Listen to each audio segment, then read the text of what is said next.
All right, ladies and gentlemen, boys and girls, children of all ages. I hope everybody's having a safe, blessed, joyous, and wonderful day, night, evening. No matter who you are, no matter who you're with, I just want to let you know that you are beautiful, you are wonderful, you are loved, if you will. And welcome to the latest edition of Inspired with Christopher. That's right. It's been a long while since I've done a show, but I'm here. We're gonna have some fun, and I just want to let you guys know that I've been going through like a journey, I guess you could say, if you will. It's been a fun journey. And the thing is that I just want to say from the bottom of my heart, thank you so much for everybody that's been so loving, so caring, and so supportive of which everything that's been going on. And I just want to like to let you guys know because I've had people message me saying, "Hey Chris, why don't you do a show? Why don't you do like shows like more often?" And like which I've said this before, but I'm going to say it again. And like the fact is that I'm going to only do shows when I feel like I have something very important to say. And I don't want to half-ass it. I don't want to put forth very little effort when it comes to what I feel like within my heart. So like I'm not going to completely say, "Hey, I'm just going to put something out for the sake of it being put out." So I do got something to say now. So which I'm going to say it, and it just happens to coincide with the fact that that it's a brand new year. So like we got like a brand new year, like brand new opportunities, brand new paths that we can go down, and which I want to encourage everybody with the paths that you're going down, that you find peace, you find joy, you find happiness, but ultimately I hope you find whatever you're looking for like within your life, because I know for me that that it's been painful, but it's been a good thing because I've been woken up to like a bunch of truths like within my life that has really helped me. Oh, what's up, brother Jeremy? I hope you're doing phenomenal tonight, brother. Welcome to Inspired with Christopher. I hope you are doing great. Speaking of opportunities and speaking of people that are inspirational and that are vital, I just want to say, Jeremy, brother, thank you so much for being in my life. I do appreciate it. He is one of our biggest supporters over at the Retro Wrestling Revival, which is kicking butt. We are taking names. We are almost at 4,700 followers there, which I do appreciate that.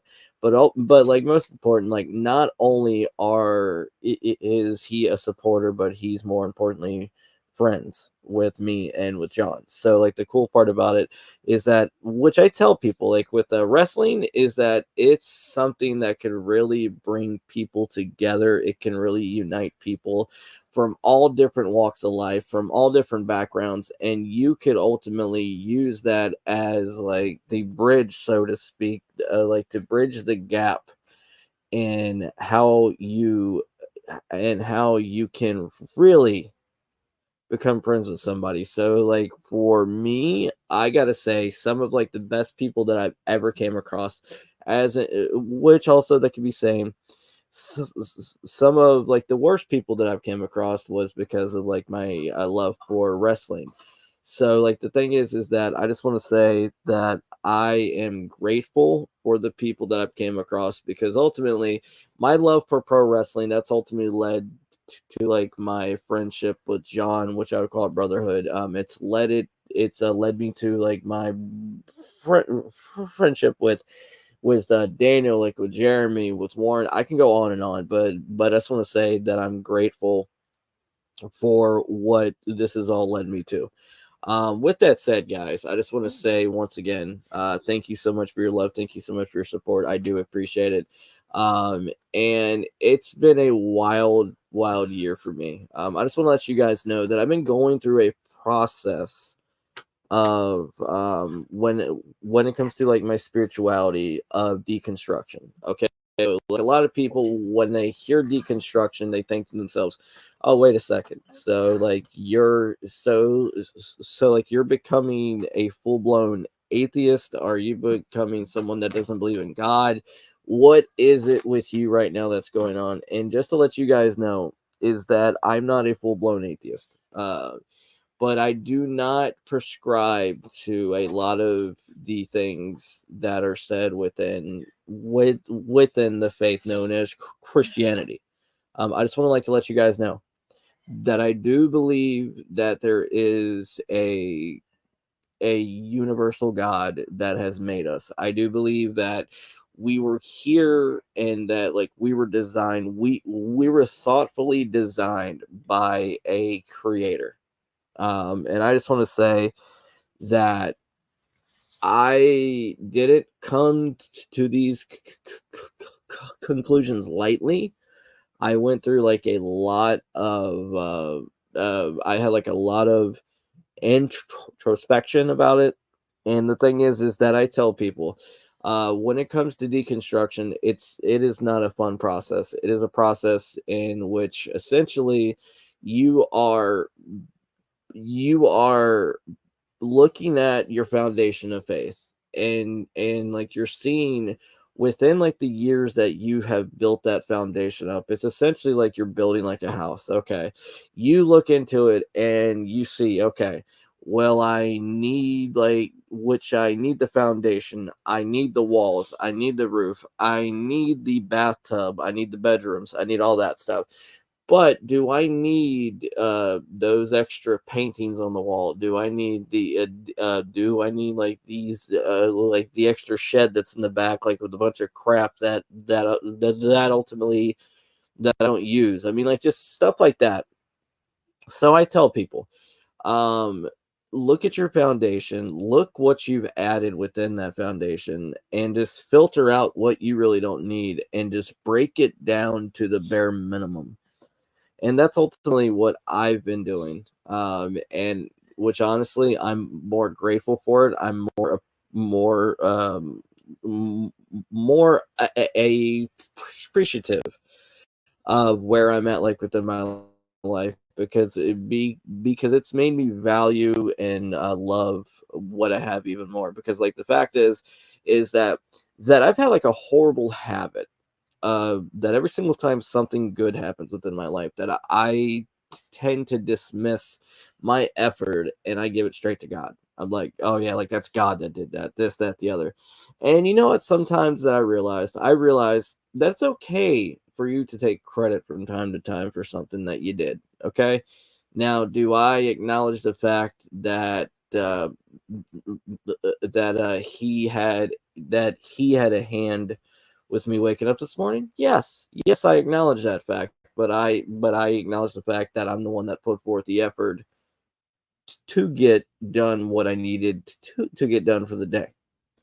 So I just want to like to let you guys know, sometimes it's okay for you to take credit, because ultimately you do work hard, you do great things, and it's okay for you to take that credit. So like I just want to let you guys know, don't feel guilty about it. Don't feel shamed about it, because I recognize that like during those processes that it's a wonderful way for you like to help build up your confidence. Like, wait a minute, yes, I did that. Go me. So I want you guys to realize that it's okay for you to take credit for things that you would normally give with others. And the thing is that I know for a fact that it is a great way for you to really pat yourself on the back and say, you know what, I can do this, and look at these amazing things that I've done. And like to let you know too, within like the past 6 months, I've realized too, like with my relationships, that I have more love and more respect for the individuals that don't see things the way that I do than I've ever had. And I want to say that a lot of people say to me that, okay, when it comes to your deconstruction, what was one of the root causes of it? And which I'm gonna be blunt with you guys. Um, I want to be the best father and be the best husband possible. I want to set the best example for them. And one of those is not only through like my work at home and like my work, but also through like being like the spiritual leader of the household. So I don't want to um display like a message that I don't believe like within like my whole heart, because ultimately I believe that that's cheating my family from what I truly feel. So I tell people, don't go through the motions, don't do things half-hearted. And if you find yourself going through those motions, then you need to think to yourself, maybe I need to reevaluate where I'm at, what I'm doing, and where I need to be like within my life. Because honestly, you're not only being insincere within yourself, but you're being that within like your family. And the thing is I get it. You don't mean it necessarily, but think about it, guys. It's not fair. It is not fair to you, and it's not fair to your loved ones. So whenever you go on that spiritual journey, no matter where it leads you, be honest, be sincere, be truthful. So if you end up becoming a Buddhist, you end up becoming an atheist, you end up becoming a Scientologist, a spaghetti monster worshiper, whatever it is, at least be sincere with your findings, be sincere within your faith. And the thing is that I know for me that a big part about it was not only with me wanting to set the best example possible for my wife and for my kids when it comes to like my spiritual life, but also I'll be blunt with you guys, I've had extreme issues whenever it comes to evangelical Christians and Christian nationalists. So like for me, I have a massive issue whenever I walk into church and I have people speaking about people that are running our country and saying how great they are, and essentially putting them within like the same vein as Jesus Christ. And like but yet 3 sentences later, saying how bad the current leader is, when in actuality, you shouldn't be speaking about neither one of them. The fact is that I'm a firm believer in the separation of church and state. I believe that if you do speak about politics within the pulpit, you should be taxed for it. I do believe that whenever it comes to prayer in schools, guess what? You guys can even look into it. There is nobody out there that is trying to stop you from praying in schools. Believe me, I'm living proof of that. Which I've prayed in school many That's what times. the moment of silence is for. Yeah, no one has ever stopped me. Okay, like this whole victim complex bullshit that I see whenever it comes to Christians, it drives me nuts. This is the thing, guys, is that over 70% of the voting block. Who was trying to persecute you? Yeah, I got you. Sorry. 70% of the voting block within this country are Christians. And the thing is like they want to walk around like they're being persecuted. No offense. It's really hard for you to convince me that you're being persecuted whenever you're the majority. Okay. I'm sorry. This whole victimhood thing, it drives me nuts. And these are the same people that go around speaking about, screaming woke and screaming, snowflake this, snowflake that, when in actuality, one of the people that they hold on high esteem is one of the biggest crybabies out there, saying witch hunt this, witch hunt that, victim, victim, victim.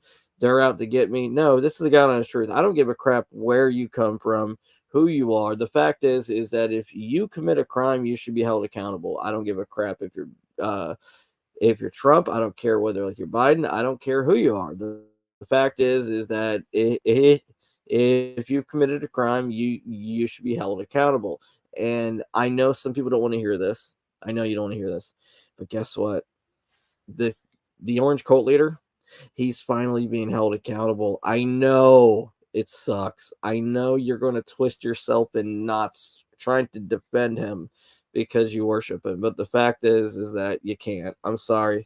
He's being held accountable. He's not being persecuted. And if you guys were to actually do your research, you would realize that the majority of the people that are freaking prosecuting him right now, and that are basically they're going forward with these cases, which a good chunk of these people were appointed by him. But of course, he wants to claim witch hunt. But like, I'm just let you guys know right now. Bottom line, if you don't want to do the time, then don't do the crime. or at least be rich enough to get out of it. Look at OJ. Anyways, I just want to let you guys know that right now, regardless of whether like you're a Democrat, you're a Republican, you're a Libertarian, whatever. I don't care who you are or who you vote for. We all have the ability to be decent human beings, and which a part of that is, regardless of what side of the fence we're on, being accountable and holding each other to a standard that, okay, hey man, you screwed up. We need to point that out so you can correct that behavior and you can correct that action. And no matter where you're at and no matter who you're with. So constantly making excuses for people, that's only going to make it worse. That's only going to snowball their behavior. So I tell people, let's grow up and let's be let's be grown adults, man. And like, let's hold each other accountable. Okay, Mr. Jeremy said, not all Christians are that way, bro. I put my trust in Jesus, not either one of those men. Not all. No. Which, Jeremy, which I respect you like 1,000%. And what I'm saying is that most true believers don't, how do I say this? They're not the type to heavily mix like their politics like with their faith. And the thing is that it drives me nuts whenever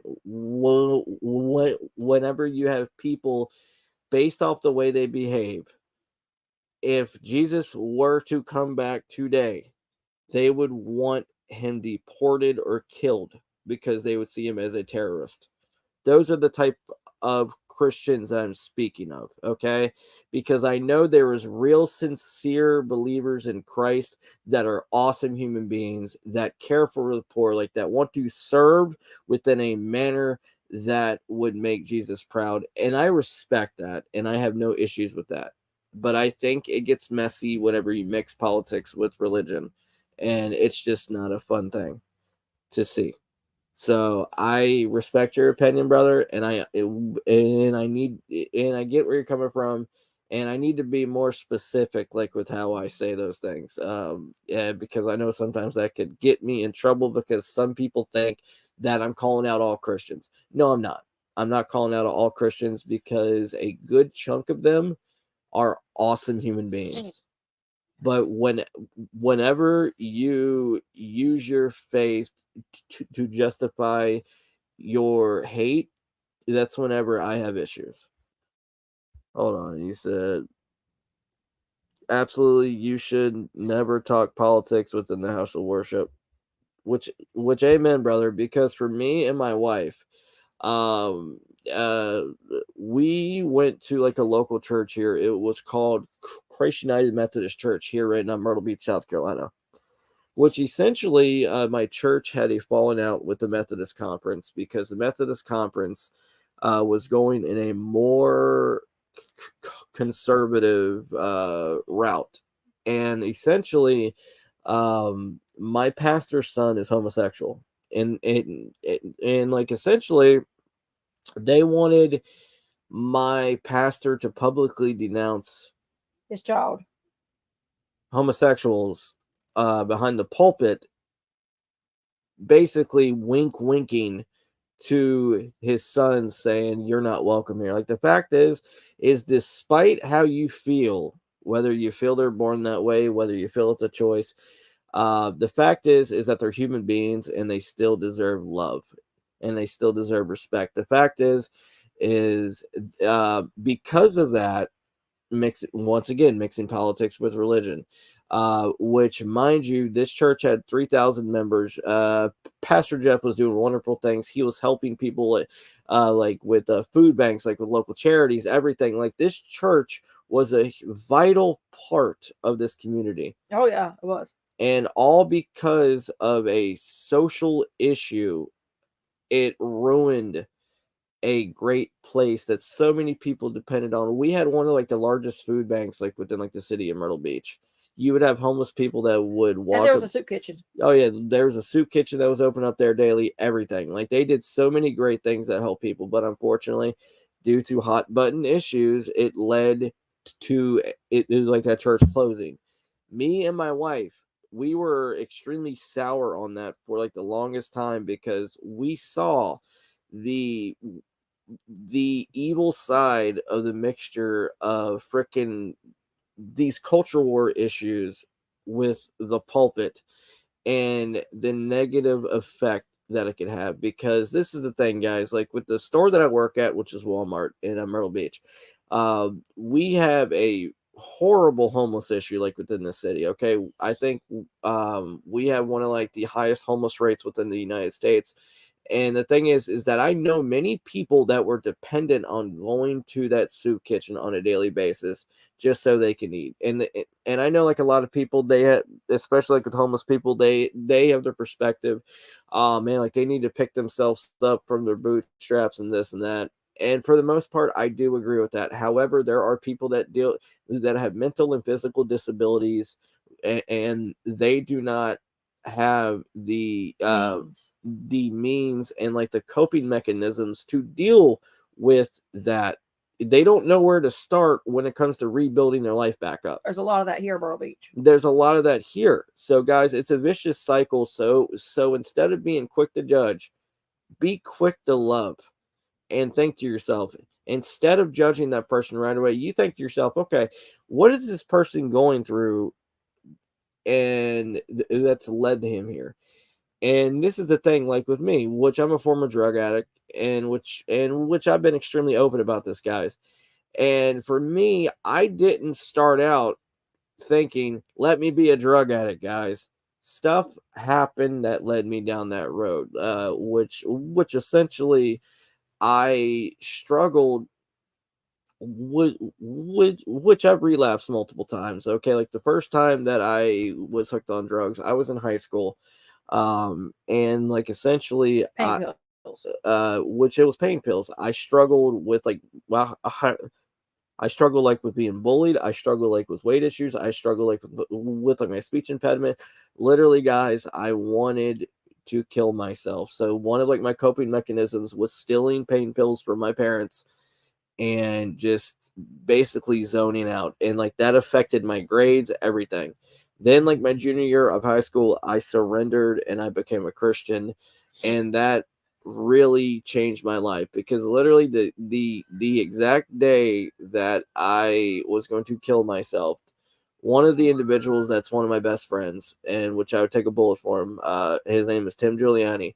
He approached me, and whether you believe in God or not, regardless, that's you're entitled to that. Like the fact is that he recognized that I was hurting, and his actions that he took that day led me down a path that led me to still being here today.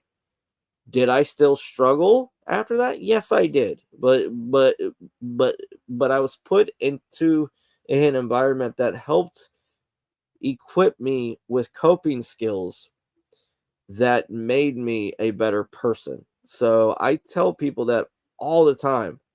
There's there's people out there that will love you regardless. And the fact is that me and Tim, we weren't even friends at the time, and he noticed something was wrong, and he took a step. He walked across the room. He took that step, and it meant the world to me, because that's partially why I'm here today. So yeah, hold on. I have a strong belief that people shouldn't judge others. That's God's job, which everyone needs to self-evaluate daily. People need to understand that Jesus Christ spent his days with the lowest of lows, the poor and the wicked. So if Jesus humbled himself to be a light within those people, who were we to pass judgment? And that is true 1,000%, brother. And like for me, I firmly believe whenever it comes to things like, for example, once again, you guys are entitled to your opinions, and that's one of the beautiful things about America. The fact is that if you claim that you're pro-life, then vote for legislation that's going to help when it comes to things like food stamps, when it comes to things like housing, when it comes to things like WIC, Head Start, like for schooling, all that stuff. Vote for that. Don't have the perspective, all right, well, I'm pro-life but then as soon as that baby's born, then I'm going to vote against food stamps. I'm going to vote against social safety net programs, because now that baby's here, they need to lift themselves up from their bootstraps. The fact is that especially like within this area, there are like a lot of babies born born into poverty. And you know what? Believe it or not, when it comes to like our tax money, not very much of it goes towards those social programs. And the fact is that for the people out there that want to be judgmental and say, oh man, like people on food stamps, like they're lazy, they're this, they're that, over 90%, 9 out of 10 recipients of food stamps are working a full-time job. So don't be quick to judge. Actually look into the facts of things. And the fact is that we need to uplift each other. We need to help each other out. And you know what? By doing so, we can lead to people having better opportunities, because like the fact is that instead of somebody having to worry where like their next meal is going to come from, they can worry about, hey, I can't talk right now. He's hey, like we can focus on what's my next step, like within like my job, where I can get that promotion. I mean, just stuff like that, guys. Think about it. We all have the ability to uplift each other, regardless of where you come from and regardless of your belief system, and which I've been meaning to say this stuff for like a while. And one of my best friends is Daniel. Many of you that watch the Retro Wrestling Bible know who Daniel is. And I just want to say this right now. One of my most enjoyable days that I've ever had in my life. And guys, I've had a lot of great days in my life. From like the day that I got married to like the day like my daughter was born. I mean, like just so many great moments. But one of the best moments for me, and I hope that Daniel doesn't think I'm crazy for this, but me and Daniel last July, we went to a wrestling show up in High Point, North Carolina. We got to go see my favorite modern wrestler, which was Karrion Kross. And that was a highlight for me, meeting Kross. But I want to say this right now. The best part of that day was us driving home. And me and Daniel, we are polar opposites whenever it comes to what we believe in, when it comes to various subjects. Like, we're polar opposites.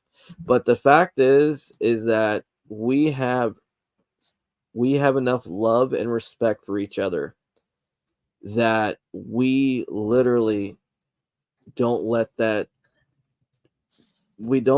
affect how we see each other. And the fact is that I just want to say this right now. Listening to Daniel's story about how he got where he got, and like why he sees things the way he sees them, it made me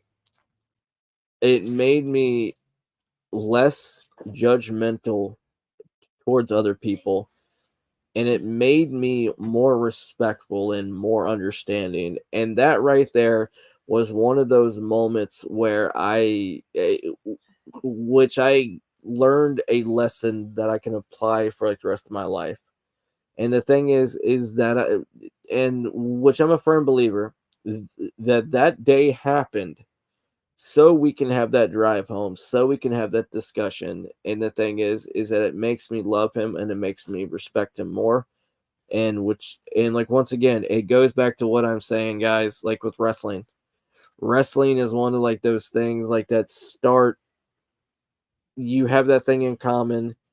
You start the conversation, like you start speaking about wrestling, then it roots off to different things where like you end up speaking about family, like you end up speaking about sports, you end up speaking about your childhood, so many things.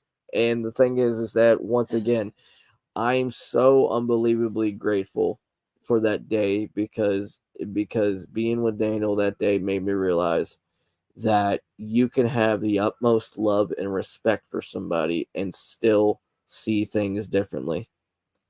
Not that I didn't see that prior, but like that was one of the but that was one of like those days that just confirmed it for me. And I will always be grateful. And just being there made me realize you need to, instead of throwing rocks like Mr. Jeremy's saying right here, instead of throwing rocks, why don't you put that rock down and say, hey, let me get your shoes so I can go walk a mile in them. And ultimately, through the conversation that we had, he essentially was having me walk a mile in his shoes. And I understood it from his perspective, and straight up, it made me love him even more, and it made me value him even more. And straight up, it was one of the deepest conversations that I've ever had with any human being, and it was awesome. I know this might sound like some nonsensical rambling, guys, but it's hard for me to explain. Just being there made me a better person, because of the interactions that we had. So, but anyways, I hope everybody's having a great night. I do. I just want to say too, before I go tonight, that this past Wednesday, me and my wife, we went to AEW Dynamite, in North Charleston, South Carolina. We actually stayed at a hotel that was right across the street from like the North Charleston Coliseum. It's called True by Hilton. True by Hilton. I highly recommend it. Awesome hotel. It was a new hotel. It was really nice. Oh yeah. It definitely was. The people there were very nice too. Oh yeah. Fantastic.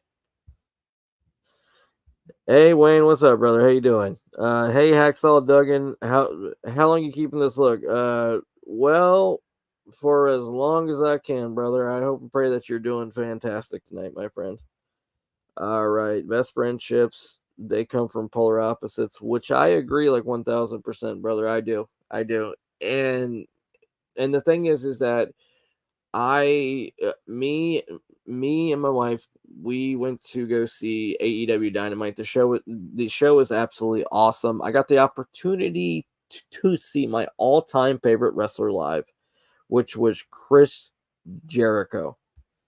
And the fact is that, which I saw Jericho, I saw Dustin Rhodes, I saw Jeff Hardy, I saw Christian Cage. It was an absolutely awesome night of wrestling action. And the fact is that I got to share that passion of wrestling with my wife, and it was such an awesome bonding experience we had. And the thing is that and the fact is that me and John, we give Tony Khan, the owner of AEW, a bunch of crap, because of the way that he books his product, and like the way that he has very little self-control when it comes to social media. God, I hate saying that, because he's such a nice guy. Which I'm not being a smart ass, guys. Like, which I sincerely mean that. And the thing is, some people might think I'm nuts for saying this, but there is no owner when it comes to wrestling that goes out of his way more when it comes to the fan experience live than Tony Khan. Each time that I've gone and seen AEW, whether it was like the Collision show last year, or seeing Dynamite, I literally had such an awesome time that it was the two funnest experiences that I've ever had at wrestling shows. And like that's saying a lot. And like the cool part about it is that freaking Tony would have wrestlers walk around the arena meeting fans. I mean, just all kinds of stuff, guys. Whether you have freaking 5,000 people, 15,000 people, or 500 people, Tony goes out of his way no matter what. It's hard for me to describe the live experience. It doesn't translate very well whenever like you're watching the TV show. I can't describe it, guys. It is so fun. So I highly encourage it. And oh, hold on. Here we go. Jeremy said we need a Retro Wrestling Revival podcast show tonight. Forget Wednesday. Brother, me and John, we're going to be recording the radio show tonight. We're going to be doing a small tribute to Ice Train. We're going to be talking about Raw with like the Netflix deal. And like we're going to be talking about Seth Rollins. We're going to be talking about all kinds of subjects. So like I'm excited. And like we're doing like the watch along to the Royal Rumble 2002. Which that's going to be a freaking doozy woozy. I can't wait. I'm stoked. I'm excited.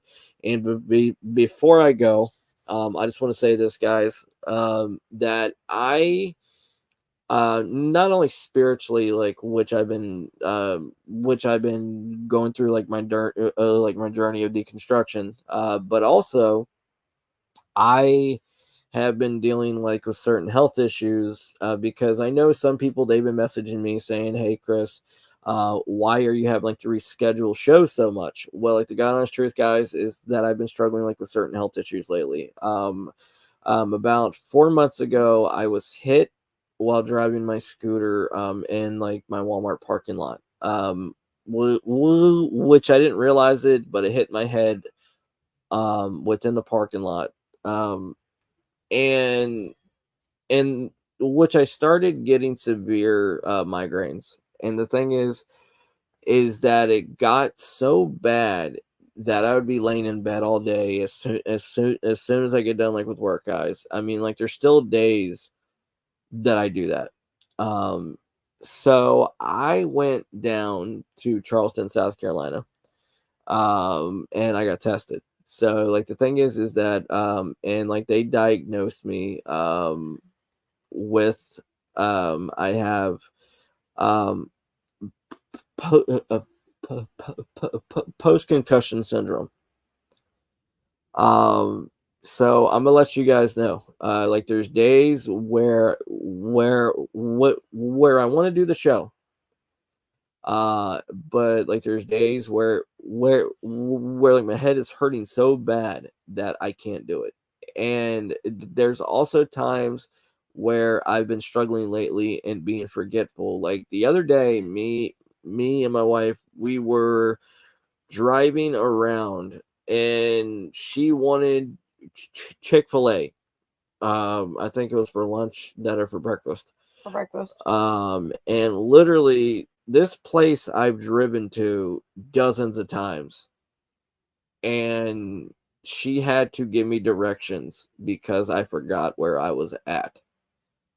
So flat out, I want like to let you guys know that if you start to not feel well, especially like with your brain, go get checked out. And like essentially like the doctors told me that they can't do nothing until like my swelling goes down.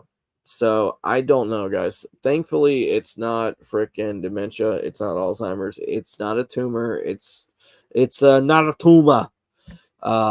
It's just swelling. So hopefully, like the swelling like will go down. And they say like with post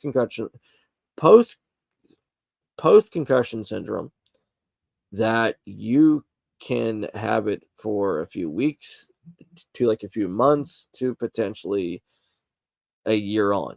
So I'm hoping it will end sooner than later. So if there's days where I suddenly reschedule, more than likely that's why. But we will get the content out. John's going on vacation soon, so we will be doing more content.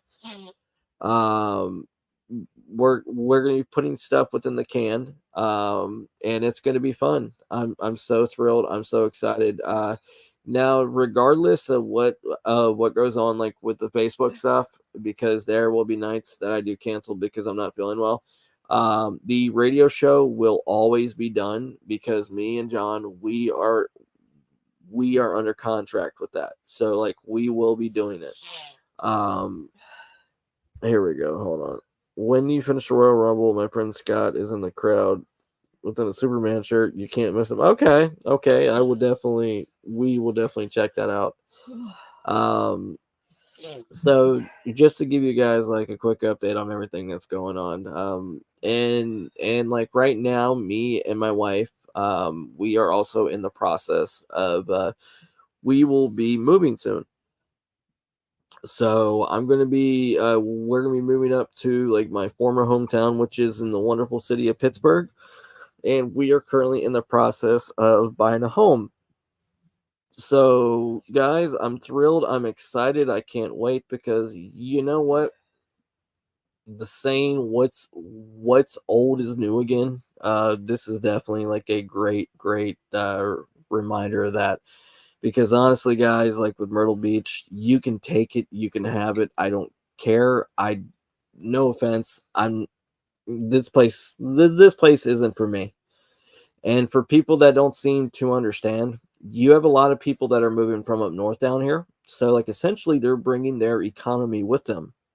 And by doing so, rent's going up, the cost of living's going up, everything's going up. People can't drive on the roads. A lot of people can't drive down here, unfortunately. If people don't pay attention, it just drives me bonkers. It drives her bonkers. So the thing is, and they don't give a shit. They don't. So like essentially, one of the best places in America to live, the second most affordable big city in the United States to live in, and one of the most charming places in America, and you will hear me defend this until the cows come home. It's Pittsburgh, Pennsylvania. It is a freaking hidden gem. The people are amazing. The culture is amazing. The food, the sports, the people, everything about it is awesome. I encourage people, please visit Pittsburgh and let me know what you think, because I promise you, you won't come back disappointed. Now, like the only sad part about it is the wintertime. I'm not looking forward to it, but I'm excited with the opportunities that I'm looking forward to the wintertime. By the way, is Myrtle Manor Trailer Park still a thing? Oh my God, we used to rent a house from them. All right. Those people are really nice. All right. Okay. Which I was going to end on that, but Jeremy, it is story time with Brother Martin right now. Okay, so like essentially, me and my wife, fun story actually. Me and my wife, the second apartment that we ever lived in, which it was like a 2-bedroom apartment. We had to leave because we were suing them over bed bugs. Oh God, it was bad. We literally had to leave everything behind. And the thing is that apparently the landlords there, they really can't read contracts very well that they write up, because by law, bed bugs are legally defined as pests. So whenever you offer pest control, guess what? And you don't make good on fixing that issue, then you're in breach of agreement and you're in breach of lease. So like we sued them, and the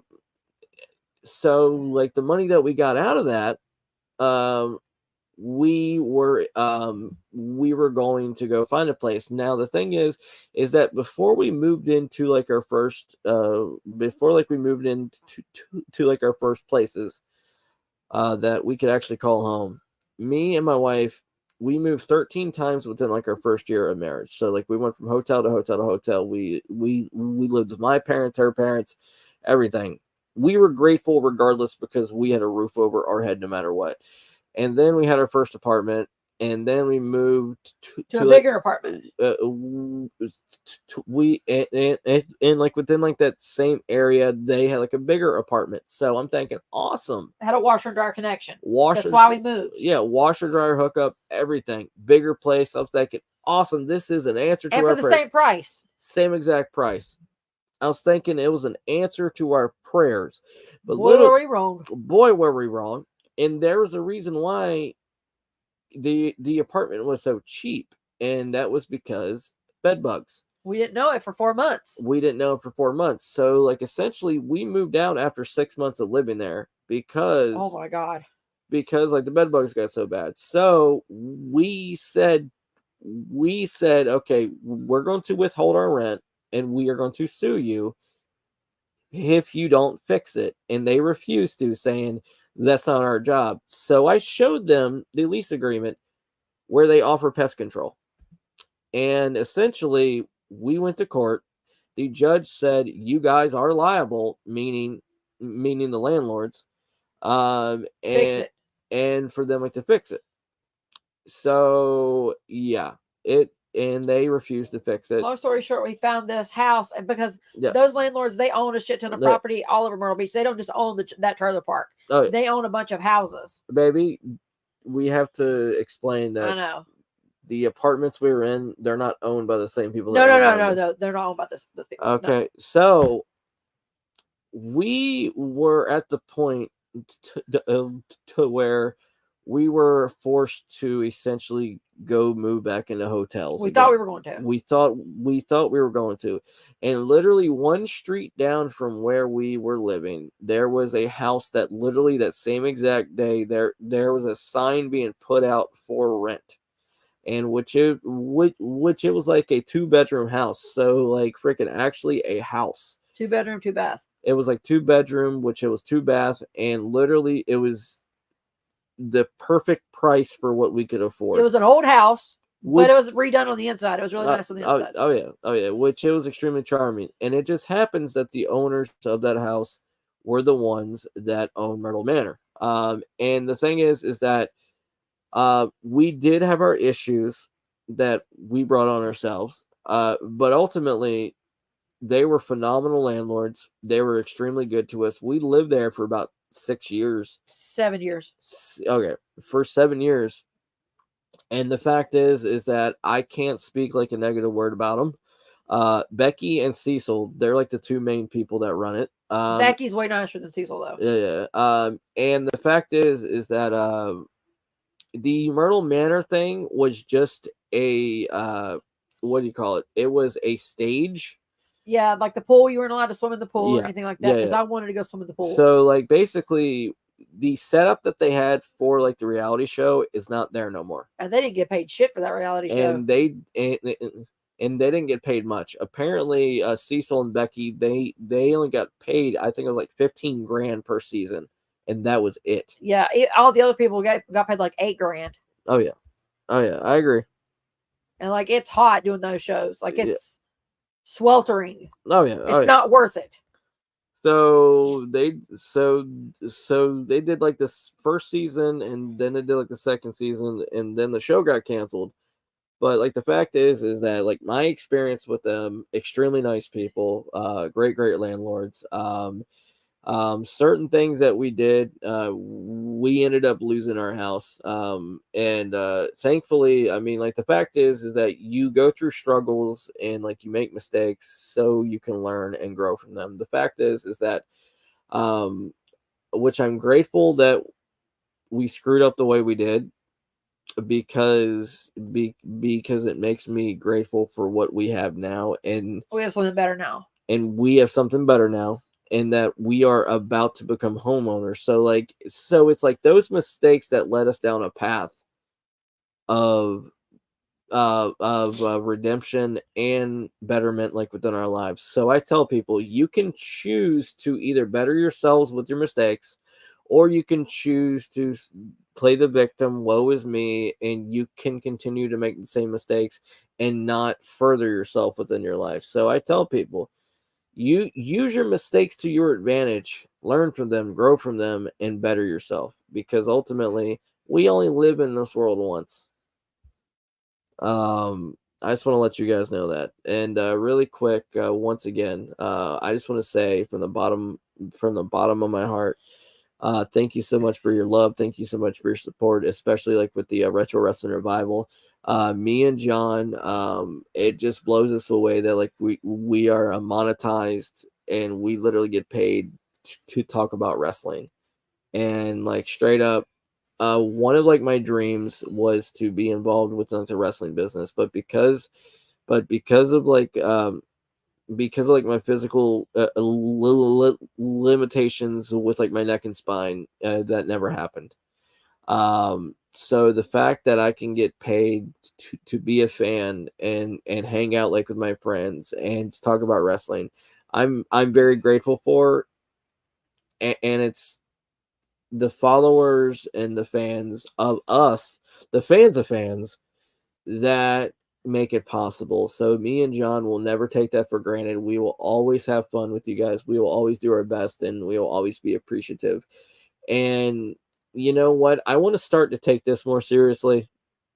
And hopefully one day I can maybe monetize the Inspired Show. But I actually got to put I actually got to put out more content so it can be monetized. LOL. So yeah. Anyways, hold on. If you move to Pittsburgh, you got to turn in your Ravens card. Straight. Well, okay. Funny story about that. And yes, I'm going to say this. That as long as the Ravens aren't playing the Steelers, I am a Steelers fan. Yes, I will support the Steelers. And because I've lived in Baltimore and I've lived in Pittsburgh, which I have the right to do that. Just saying. And I know some people, they're not going to like me saying this, but the best fan base in all of football and perhaps all of sports are Pittsburgh Steelers fans. The most passionate, the most well-traveled, the most it's a gorgeous, just everything. I can't really describe it, guys. It's awesome. All right. So later, brother, which I need a shout out on the radio. I listen every weekend, and which it's Rumble season. Oh yeah, brother. We will definitely shout you out. And by the way, we just got our numbers in for like the radio show. I'm blown away with everything that's been going on.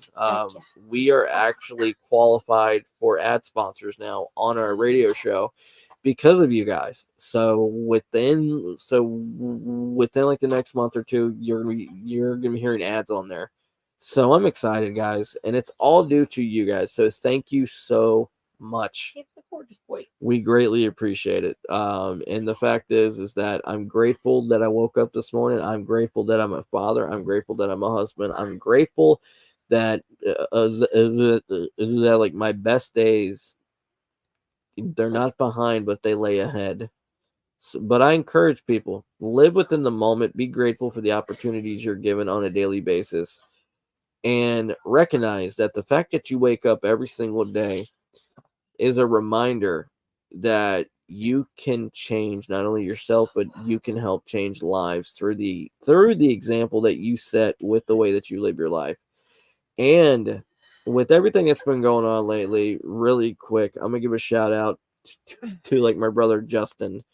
Me and him, we've been reconnecting lately, and it's been absolutely awesome. I'm grateful on that. Me and him, we speak at least 3 to 4 times a week now.